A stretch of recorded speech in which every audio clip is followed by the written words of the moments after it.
오래전에 레오 버스카글리아가 쓴 아버지라는 이름의 큰 나무라는 책이 있었거든요. 그 책의 서문의 제목이 아버지가 없는 사람은 없다, 그런 내용이었어요.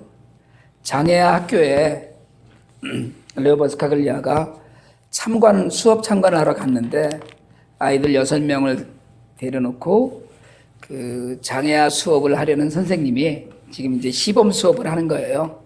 그래서 아이들에게 동화를 읽어줍니다. 짧은 동화예요. 제목이 아기 오리에게는 아빠가 없었다, 그런 제목이었거든요. 그래서 선생님이 이제 얘기를 해요. 아기 오리에게는 아빠가 없습니다라는 얘기를 쭉 해줬어요. 그리고 아이들에게 이제 책을 읽어줬으니까 이해했나를 물어보려고 아이들에게 질문을 해요. 그 중에 정말 사랑스럽게 생긴 4학년짜리 여자아이 마사에게 묻습니다. 마사야, 아기 오리에게는 아빠가 있었어요? 그럼 대답은 아니요, 없었어요 라고 해야 돼요. 근데 마사가 쉬지도 않고 대답을 해요. 아기 오리에겐 아빠가 있었어요 라고. 선생님이 당황했죠. 당황해서 다시 한번 책을 읽어줍니다. 아기 오리에겐 아빠가 없었다고 이야기를 해요. 책을 잘 읽어주고 주의 깊게 들으라고 해요. 그리고 다시 그 아이에게 묻습니다. 마사, 아기 오리에겐 아버지가 있었나요? 그랬더니 다른 사람들이 침묵과 긴장 가운데 기다리고 있는데 마사가 또박또박 대답을 합니다. 예, 있었어요.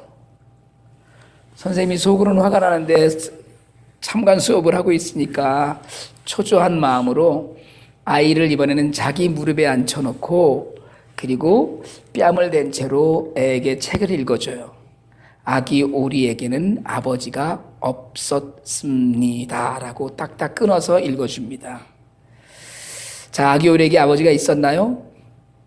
이제 모든 사람들이 불안해지기 시작했어요.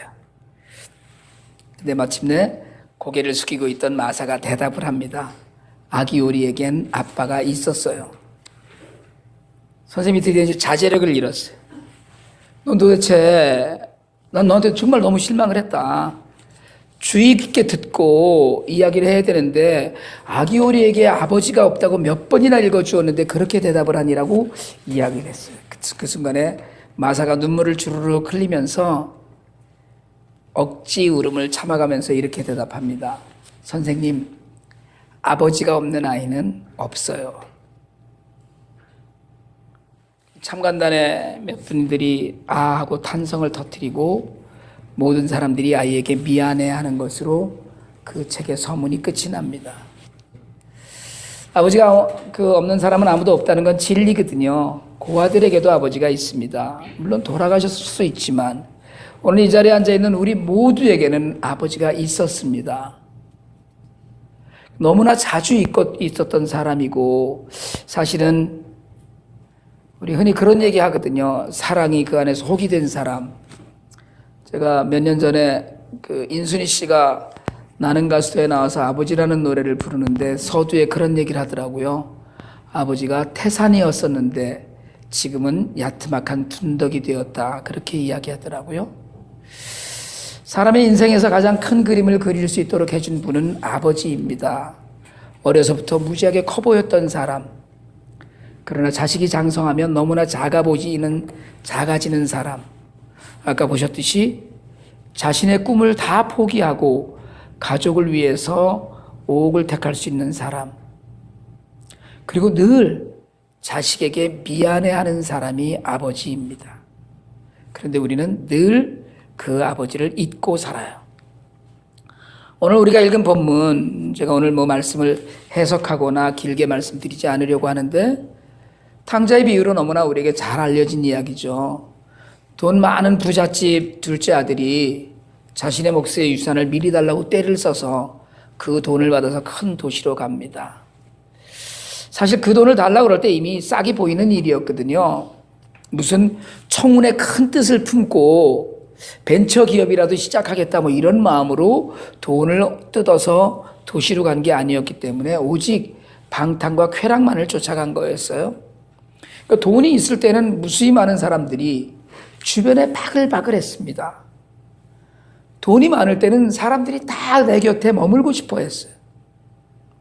돈이 있을 때는 누구나 친한 그 웃음을 띠고 뭐든지 다 잘 되는 것 같고 사람들이 다 자신을 도와주는 것 같았어요. 그런데 그게 늘 있는 게 아니었어요. 뭘 좀 해볼까 하고 기웃거리다 그만 돈이 다 바닥이 났어요. 이 아들은 사업을 하던 사람도 아니었고 무슨 번듯한 직장이 있는 것도 아니었습니다. 돈을 모으기는 어렵지만 없애기는 쉬운데 부잣집에서 별 고생 없이 그러고 자라다 보니까 그게 얼마나 힘든 일인지, 얼마나 써서 없어지는 건 쉬운 일인지를 몰랐어요. 결국은 돈이 다 떨어지니까 그렇게 친하던 사람들이 다 떠나가고 말았습니다. 다 떠나갔어요. 떠나갈 뿐만 아니라 길에서 만나도 이제는 아는 척을 안 하는 거예요, 사람들이. 그동안에 펑펑거리고 돈을 쓸 때는 정말 입에 혀처럼 불어줄 것 같았던 사람들도 다 떠나갔어요. 그나마 그 중에 알고 지내던 한 사람 축산업자가 있었는데 이 사람이 도시에서 좀 떨어진 농장에 돼지 우리를 지키는 자리를 그나마 맡겨주었어요. 결국 완전히 거지가 되어서 아버지 집으로 돌아옵니다. 동네가 아직 먼데 터벅터벅 걸어가는데 그 뽀얀 먼지 속에서 아들은 몰라봤는데 동네 입구 둔덕에서 멀리 길을 보던 아버지가 아들을 알아봐요. 그 먼 곳에서 거지꼴을 하고 걸어오는 젊은이를 알아봅니다. 아버지의 종이 되겠으니까 먹여만 달라는 아들을 위해서 좋은 옷을 입히고 반지를 끼워주고 잔치를 합니다. 형이 하나 있었죠. 장경덕 목사님이 이름을 붙였더라고요. 형 이름을 탱자라고. 집에서 뼈 빠지게 일하면서 열심히 살았던 아들이었습니다. 모범생이었어요. 그런데 그날 동생이 돌아와서 아버지가 잔치한다는 소식에 열받았어요. 나한테 뭐 해준 게 있느냐? 친구들이랑 밥 한 끼 제대로 차려준 적이 있느냐? 그냥 아버지 재산 가져다가 허랑방탕하고 다 말아먹고 온 놈을 갖다가 이게 무슨 일이냐라고 항의해요. 그 아버지도 그 아들도 아버지가 나와서 달랩니다. 여러분, 오늘 이 본문의 앞에는 99마리 양을 잃고 99마리 양을 데리고 한 마리 잃은 양을 찾는 목자의 이야기가 나옵니다. 그리고 한 드라마의 동전을 버려서 집안을 발칵 뒤집어 갖고 찾는 여인의 이야기가 나와요.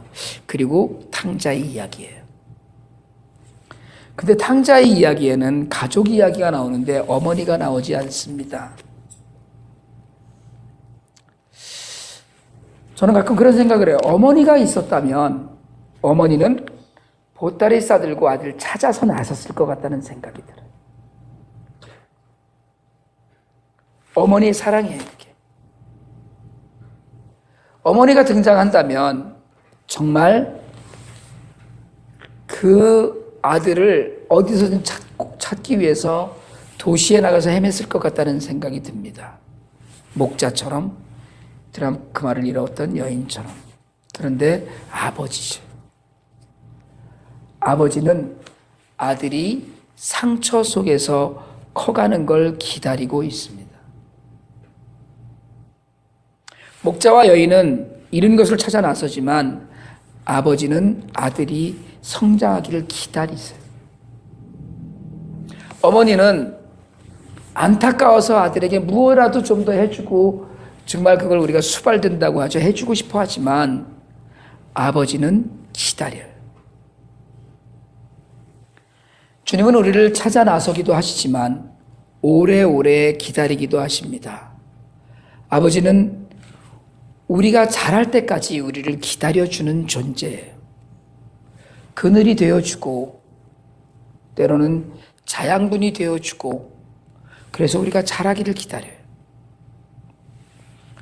이제 우리 이 자리에 앉은 분들 중에 많은 분들은 살아온 날보다 살아갈 날이 더 짧은 시간이 되어가고 있기도 하고요. 이제는 돌아가신 아버지 또는 연로하셔서 힘이 없는 아버지를 추억하는 자리에 와 있는 분들도 있습니다. 아버지가 된 지 오랜 세월이 흐르기도 했고요. 이제 막 아빠 소리를 듣기도 합니다. 중요한 건, 믿는 우리에게 중요한 건 하나님께서 창조하신 사람에게는 어머니와 함께 꼭 아버지가 계셨다는 거예요. 그 아버지가 정말 만신창이가 된 것처럼 허덕이는 삶을 계속하고 있는 우리를 기다리고 계셔요. 아들이 큰 성공을 해서 돌아올 거라고 탕자의 아버지는 믿지 않았습니다.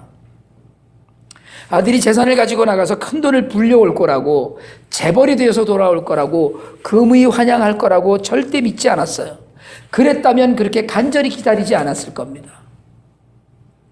탕자의 아버지가 매일 그 둔덕에 나가서 먼 길을 바라보면서 오늘이나 혹시 이제나 하고 아들을 기다렸던 건 그 아들이 정말 금빛 마차를 타고 온다거나 무슨 벤츠에 캐딜락에 무슨 이런 엄청난 좋은 차를 올 거라고 그런 기대로 기다렸던 것이 아니라는 거예요. 여러분, 그런 기대로 기다렸다면 거짓골을 하고 왔을 때 그렇게 반가워하면서 잔치 벌이지 않았을 거예요. 여러분, 아버지는 그런 분이에요. 때로는 강직하고 엄격해서, 때로는 자녀들을 주눅들게 하는 것 같기도 하지만 그 모든 중심에 사랑과 함께 기다림이 있는 분이에요.